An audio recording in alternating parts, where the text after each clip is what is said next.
Hi, and welcome to the video walkthrough for the Boca Tabloid Brochure. So when you get the link, you'll be directed to this page. You hit Use Template, and that will open this document up into your own Canva account. And when it has opened up into your own account, I would suggest you head over to File and make a copy, just so that you always have the master copy on hand, and if you make any mistakes, you can just start over very easily without having to re-download the file. So now that you've done that, you can head over to Uploads, upload an image or video, and this is where you'll upload your own listing photos and your headshot. And when you've done that, you can just start to switch out all the photos with your own listing photo. So there are a few things that you can do. You can either just drop your own photos in. So I'm just going to do a couple to show you. And that you just head over to the photo box, hover your own photo or image over it, and it will pop into place. If you're not happy with the positioning of the photo in the box, double click it, and then you can move it up or down. You can move it around in the box until you're happy with it. I might want that ocean there, and I might want a photo of the front of the house. Or inside the house rather, here.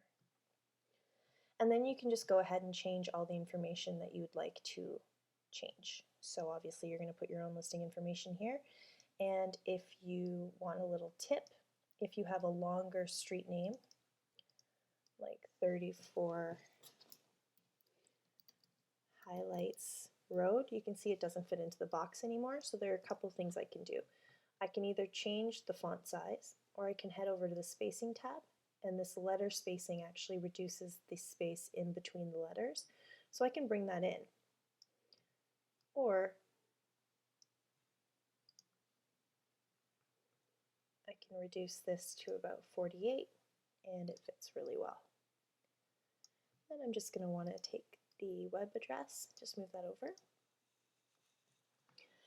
So in the back here, we've put a place for highlights. Oh, I didn't even realize I did that. Highlights, and this is just to highlight property information, or if it's a condo amenities. So I just assumed that this was a condo, and I put some condo amenities here, but you can also change this to either floor sizing.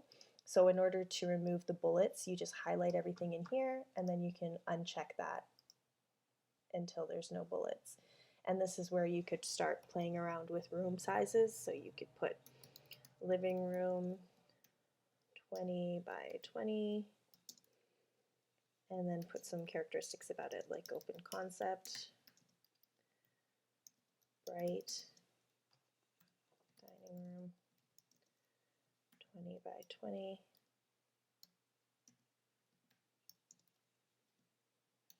combined with living, things like that.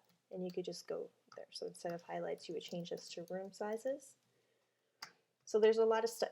This is just a information box, and we've added it here so that you can add any additional information that you couldn't include on the second page. If you don't want the information at all, you can just delete everything and put more pictures here if you'd like, and you would do that by just clicking once on the photo, and that brings it into your document, and then you can add more photos like that. Now, as you can see, this photo is over your headshot photo, so if you don't want that, you just right-click on the photo and then hit send backwards until you can see the headshot. But for the purpose of this tutorial, we're just going to leave everything as is and pretend like you're dragging and dropping to make it as easy on yourself as possible. So now we're going to head over to the headshot area, and this box has been adjusted tremendously. So there are a lot of adjustments that are here. You can see all these numbers here. They've been adjusted to fit this. We've added the transparency effect to it so that it looks like she's sitting over these boxes with a little bit of the yellow shining through. So in order to maintain the same effects on this box, what you're going to want to do is not delete the box at all, but find your own headshot. Find a headshot here, this guy, and instead of just clicking once like you normally would to bring it into the frame, what I'm going to suggest is that you grab the photo and bring it into the box. That way, any adjustments that we've made to this box will transfer over onto this photo automatically. Now, if the same thing happens to your photo where it's not aligned properly, all you have to do is select the photo box, hit flip horizontal, and voila, adjust it a little bit so that it's on the center line. And you can adjust the size as well. And then the same effects will take place.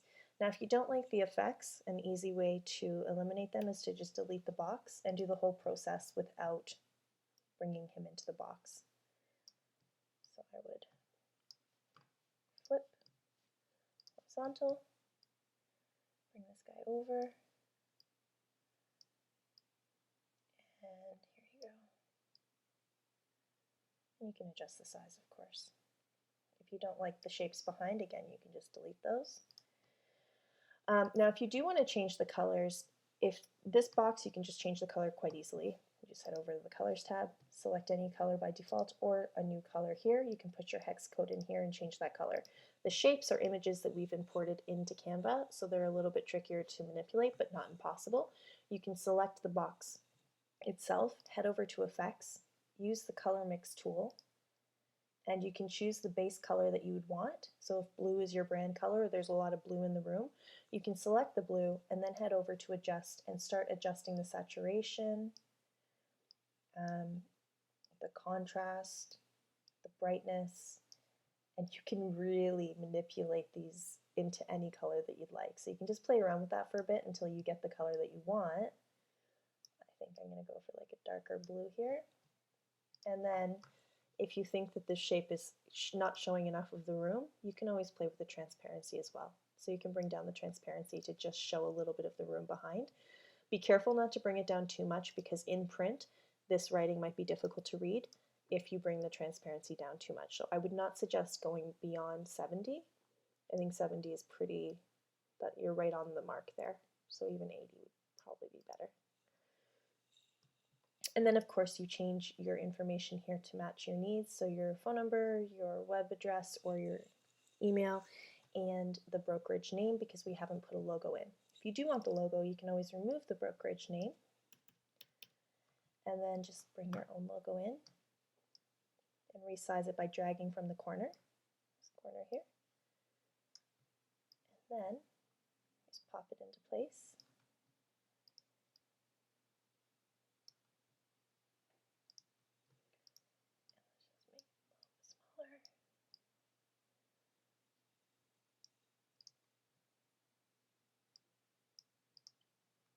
And there you go. Now onto the second page, we're going to do the exact same thing we did with the first page where we're bringing in our own property photos and just letting them pop into place. So you just drag them over, and again, if you're not happy with where they're sitting, double click and you can change the positioning of that. If you have a floor plan, you can do the same thing. And then you can adjust where it is in there. Obviously it doesn't fit into this box, so I'm just going to take the floor plan and put it somewhere where it will fit. And then you can see that you can do something like that. And here is where you would put your property description. Now you have a lot of options with this box, so what I would suggest is if you're going to try to use this as a drag and drop and put your own property info, your own write-up into this box, but you're having trouble fitting it, either it's longer or shorter, you can again play with the size of the font, but if you want to keep it looking refined, I would suggest not going over 14 point because 14 point is quite large when you print it and it just looks a little clumsy. So I would suggest using 12 point, and then what you want to do is you want to adjust the spacing. So if you have a longer write-up, you might want to decrease the spacing between the letters just to give yourself a little bit more room. But if you only have one paragraph and you want it to look longer or just fill out the space without having to think of what else to put there, you can always increase the spacing between the text so that you can have one paragraph instead of two here. And of course, line height. So here you go. You can just adjust the line height as well to accommodate more writing or less writing. Live in style, this is 3 different colors, so you can change your tagline here. And then in order to keep these as being 3 different colors, you have to highlight each word in order to change the color rather than highlighting the whole box.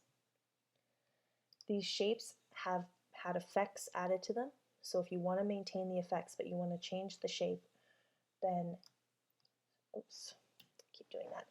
Highlight the shape box, and then you can choose any one of the shapes that you received with your template, and then I'm going to just drag that shape in but not delete the box. So that way when I drag the shape in, the shape adopts any characteristics or any adjustments that I've made to the box. So again, I'm not happy with this shape. I'm going to bring in this yellow one, but I'm not going to click it once, which would bring it in without any effects placed on it. I'm going to drag it and swap it out. And then from there, I'm going to adjust where I want the placement of it. And the same goes with these. So all the shapes on this page have had adjustments made. So if you want to get to the back of a shape, you just move the first one out of the way, and then you can change the shape. Again, if you want to change the color, effects, color mix, this is the easiest way to change the color. Just choose one that's closest to your base color. So if you have a brown, if you want it to be brown, I would select this marmalade, and then you go to adjust, and you can adjust the saturation, you can adjust the contrast, and then it'll look more like a brown brightness. And you could do something like that.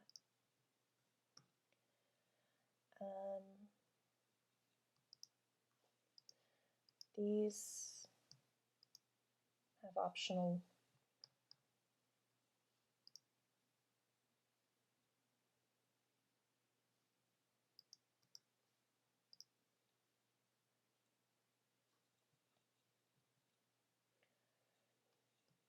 Okay, nice. So on the second page, we have these optional icons. You can definitely remove them if you'd like. These are image icons that we've created and brought into Canva. So if you don't like the colors, these are a little bit harder to manipulate. So because they're white, you can't really get the same effect. So what I would suggest is that you edit them outside of Canva and then bring them back in. And we do have a tutorial on how to do that for 100% free online, and it's at 4thstreetcreative.com/tutorials. And I think it's called How to Change a PNG Color File Online for Free. It's something like that. So these are PNG files, meaning they have transparent backgrounds, and you can actually change them online really easily, and then bring them back into Canva and use them that way. When you're ready to print, when everything looks great and you're ready to go, head over to File, Show Print Bleed, and this will show where the printer is going to cut. So that dotted line is where the printer is going to cut, and what you want to make sure is that all of your photos bleed past that dotted line. So this one isn't bleeding out to the edge, so I'm just going to drag it out, and now I can see that everything looks great.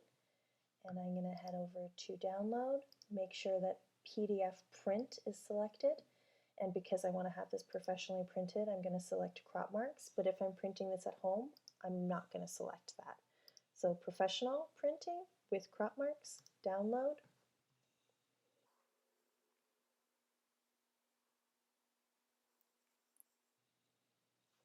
And then I'm just going to open it up once to make sure that all the crop marks look good. One thing to look out for when you are checking the file is to make sure that none of the writing is too close to the crop mark. So I like to keep 1/4 of an inch between the crop mark and any information at all. So here you can see that everything looks really great and everything's in line and it's going to be cut perfectly. And if everything looks okay, you can send this file off to the printer. And that's it. I hope this was helpful. If you need any more help, please feel free to head over to 4thstreetcreative.com/tutorials for our resource library. Happy designing!